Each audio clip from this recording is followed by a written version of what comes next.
กบเฮ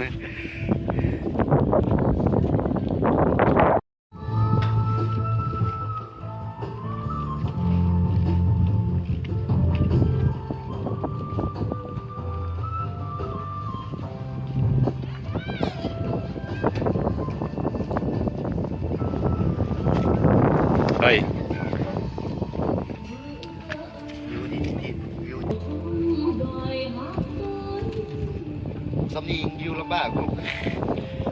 จกไว้ปลิ้นปีใหม่อยู่บ้านซื้อโดดแต่โดดกินนะได้แล้ว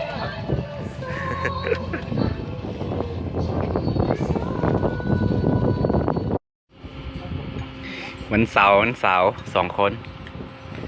ไม่แก้เงา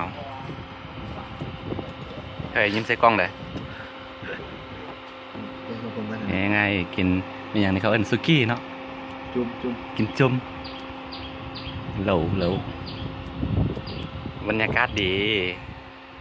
เสียดายบ่มีครูไว้2 คนครูกันแล้วองหักลายวินเกเนาะเซลเนาะหักผู้ใส่แล้วแหละดีนะจะได้ไม่เสียความรู้สึกบรรยากาศดี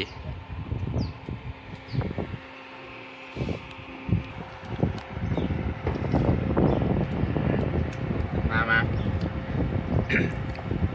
ผู้หญิงบ่เอาแล้วเอาผู้ชายเอาผู้หญิงเจ็บองหักตลอดเลยเอาลำลาสบายดีก็แน่ไปก่อนบายผู้หญิงเอาผู้ชายเด้อ